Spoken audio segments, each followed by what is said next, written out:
Assalamualaikum warahmatullahi wabarakatuh. Perkenalkan, nama saya Al-Rayyan Akbar, Prodi Tadris CPS NIM 2311010915. Di sini saya akan menyelesaikan sebuah tugas mata kuliah studi hadis dan hadis Nabawi. Dosen pengampu ialah Bapak Abdul Razak. Tugasnya ialah mengulas kembali materi kelompok 1 sampai kelompok 4. Baik, langsung ke kelompok 1. Kelompok 1 ya, ini membahas pengertian hadis. Hadis ialah segala sesuatu yang bersumber dari Nabi Muhammad SAW, baik ucapan, perbuatan, maupun ketetapan yang berhubungan dengan hukum atau ketentuan yang Allah syariatkan kepada manusia.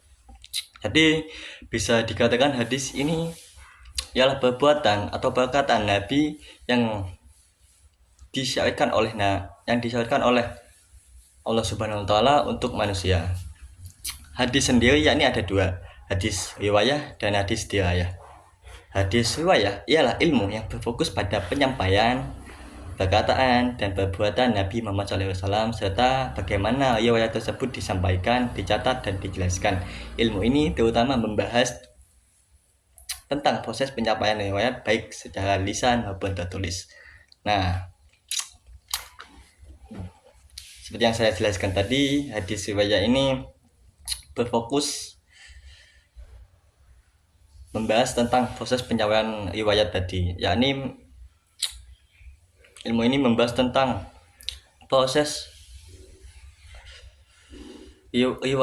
perkataan atau perbuatan Nabi yang disampaikan oleh periwayat dari masa ke masa. Yakni yang kedua, hadis dirayah ialah keadaan para perawi dan merawinya, keadaan para perawi baik yang menyangkut pribadinya seperti akhlak dan keadaan hafalannya, maupun yang menyangkut persambungan dan terputusnya sanad. Nah, hadis riwayat dan dirayah ini beda ya. Kalau hadis riwayat ini membahas penyampaiannya, sedangkan hadis dirayah ini keadaan periwayatnya. Bisa dikatakan periwayatnya menjelaskan tentang periwayatnya itu seperti apa, hafalannya maupun pribadinya dan akhlaknya. Nah, yakni yang terakhir, struktur hadis. Struktur hadis ada 3, sanad. Yang pertama sanad, yang kedua matan, dan yang ketiga perawi. Sanad, rangkaian perawi yang menghubungkan isi hadis dengan sumbernya. Nah, sanad ini ialah bisa dikatakan periwayat atau individu yang menghubungkan hadis-hadis dan hadis ini ke hadis lain untuk melihat keaslian dari hadis tersebut dan dapat dari mana sumbernya. Dan yang kedua, ya ini matan. Matannya ini isi hadis. Agar matan ini bisa dikatakan isi hadis, isi hadis lah, agar kita bisa mengetahui kesahihan atau keasliannya. Dan yang ketiga perawi, yaitu periwayat yang bertanggung jawab menyampaikan informasi dari sumber aslinya. Nah, ini ialah seperti yang saya katakan tadi, ialah periwayat yang bertanggung jawab untuk menyampaikan informasi hadis ini dari sumber aslinya. Lanjut ke kelompok 2. Di sini saya akan menjelaskan materi kelompok 2. Materi kelompok 2 yakni kedudukan dan fungsi hadis. Yang pertama yakni kehujahan hadis. Ialah keadaan hadis yang dijadikan dasar hukum yang sama dengan Al-Quran, dikarenakan adanya dalil-dalil syariah yang menunjukkannya. Nah, bisa dikatakan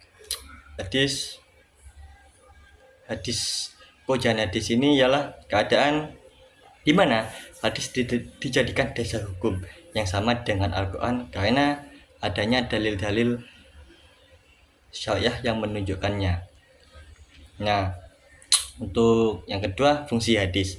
Fungsi hadis ada 4. Yang pertama yaitu bayan al-taqriyah, berfungsi sebagai memperkuat, mempertegas, dan mendukung sesuatu yang telah diungkapkan Al-Quran. Nah, bayat al-takrir ini berfungsi untuk mempertegas lagi, memperkuat lagi ayat-ayat Al-Quran yang telah diungkapkan. Jadi diperkuat lagi ya fungsi hadis yang bayan al-takrir ini. Yang kedua ya ini bayan al-tafsir. Nah, bisa kalian dengar sendiri tafsir. Tafsir sendiri ya ini mengartikan ayat-ayat Al-Quran. Menjelaskan ayat yang tidak mudah diketahui pengertiannya. Nah, betul kan? Bayan al-tafsir ini untuk jika ada suatu ayat yang sulit dijelaskan atau sulit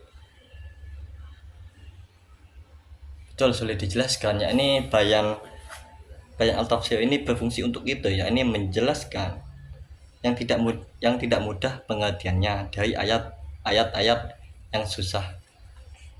Yang ketiga yakni bayan al-tasyrih, ialah hadis yang mewujudkan, membuat dan menetapkan sesuatu ketentuan, aturan dan hukum yang tidak terdapat dalam Al-Quran.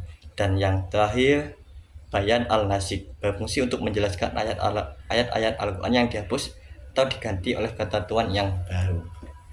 Nah, lanjut kelompok 3. Baik, melanjutkan materi kelompok 3.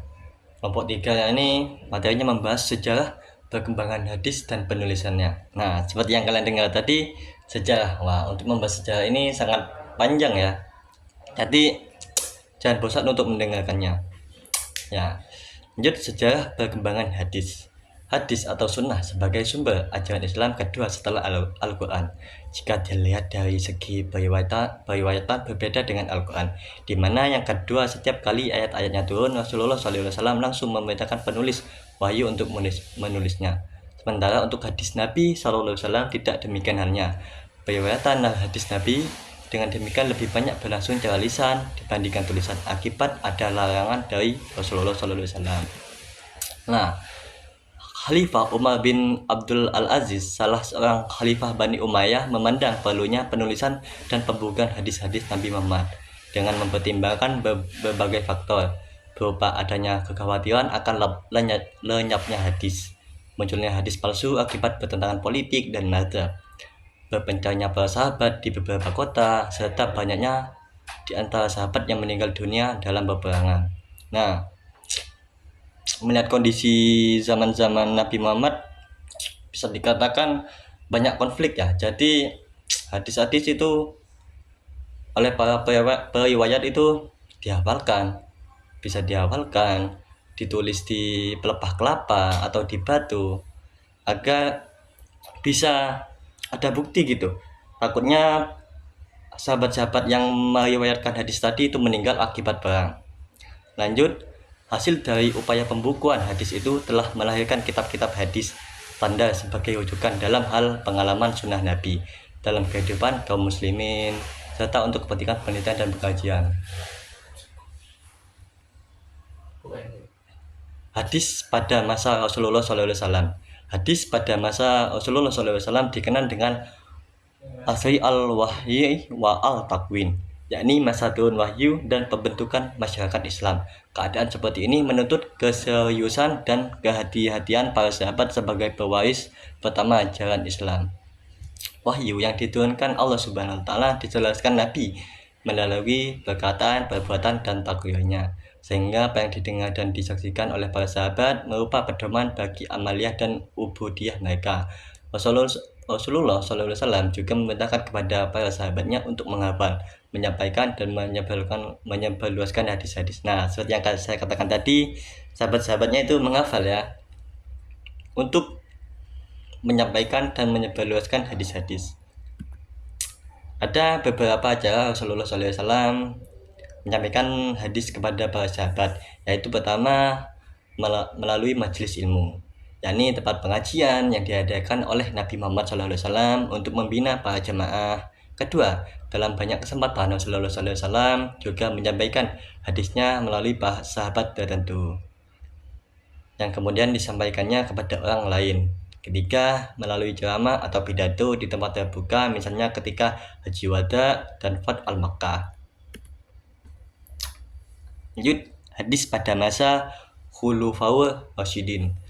Periode kedua sejarah perkembangan hadis adalah masa Khulafah Rasyidin, Abu Bakar, Umar ibnu Khattab, Utsman ibnu Affan, dan Ali ibnu Abi Thalib, yang berlangsung sekitar tahun 11H sampai 40H. Wah, saya nggak terlalu paham ya. Maklum ya manusia. Masa ini disebut dengan masa sahabat besar. Keterlibatan sahabat Nabi dalam proses diterimanya hadis adalah sebuah keniscayaan, baik hadis yang diriwayatkan seperti lisan maupun tulisan. Kesemuanya itu melalui informasi yang disampaikan para sahabat dari Nabi SAW, melalui informasi yang disampaikan para sahabat itu.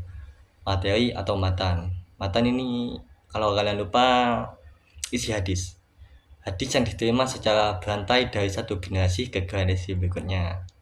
Tanpa kehadiran sahabat, maka mustahil pesan-pesan Nabi akan sampai kepada generasi selanjutnya. Nah, sahabat itu sangat penting untuk menyampaikan hadis-hadis, karena jika tanpa sahabat maka mustahil pesan-pesan Nabi Muhammad, perbuatan atau perkataan itu sampai ke generasi selanjutnya.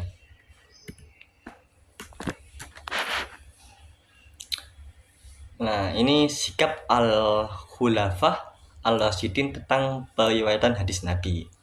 1. Abu Bakar adalah sahabat Nabi yang pertama menunjukkan kehati-hatiannya dalam periwayatan hadis. Umar juga dikenal sebagai sahabat yang sangat berhati-hati dalam periwayatan hadis seperti halnya Abu Bakar. Ketiga, yakni kebijakan Utsman tentang periwayatan hadis tidak jauh berbeda dengan kebijakan dua, yakni khalifah sebelumnya.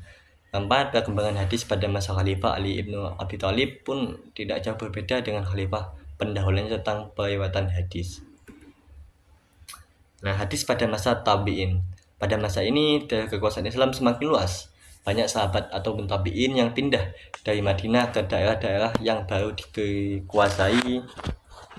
Di samping banyak pula yang masih tinggal di Madinah dan Mekah. Para sahabat pindah ke daerah baru disertai dengan membawa pendaharaan hadis yang ada pada mereka, sehingga hadis-hadis terbesar di berbagai daerah.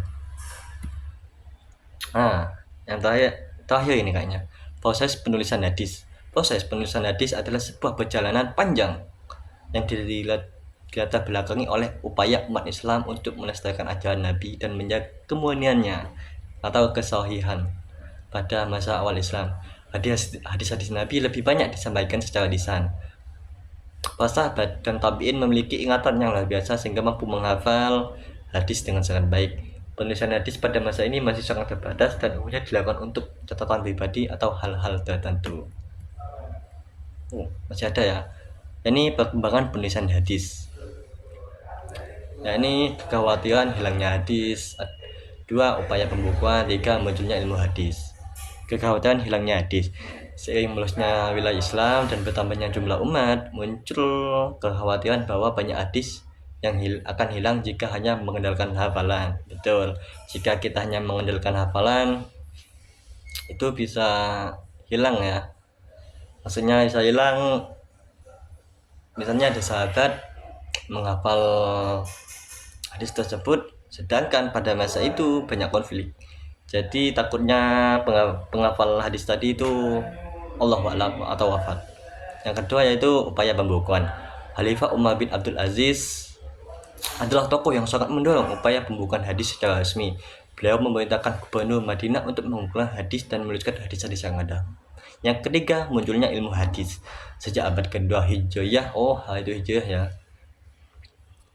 muncul ilmu hadis yang mempelajari tentang cara mengumpulkan, mengkritisi, dan menyusun hadis. Para ulama seperti Imam Bukhari, Imam Muslim, dan Imam Malik mengembangkan ilmu ini dengan sangat baik. Lanjut, proses penulisan hadis. 1. Pengumpulan.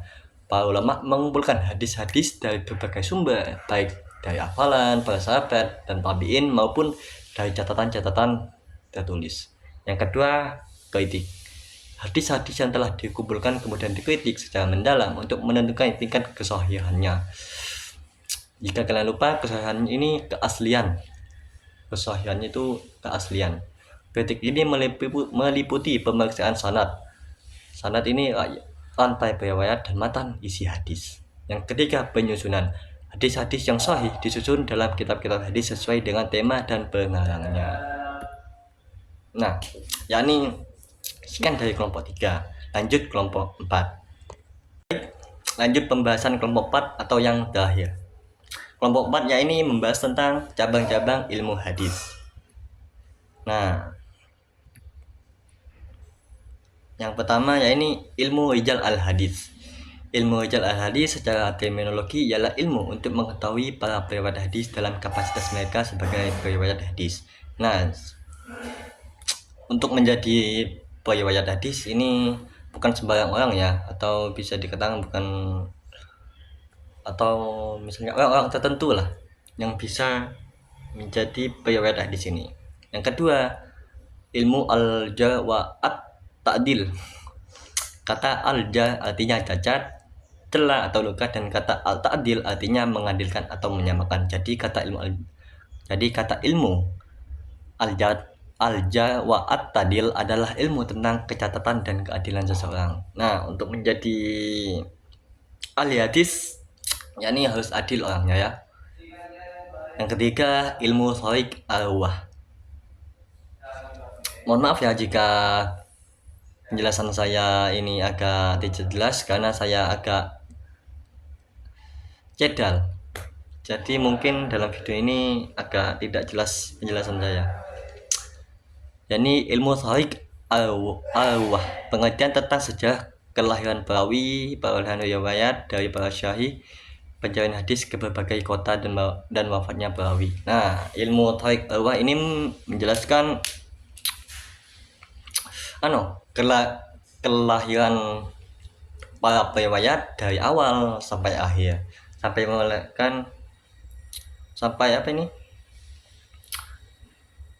mencari hadis ke berbagai kota dan wafatnya perawi atau periwayat. Yang keempat, ilmu alal al-hadis. Ilmu ini yang membahas tentang sebab-sebab yang sama dari segi penyebab hadis menjadi cacat, seperti nyambung hadis yang sebenarnya putus menjadikan hadis marfu, padahal mauquf, atau memasukkan matan hadis kepada hadis yang lain. Lanjut, ilmu an-nasikh wa al-mansukh.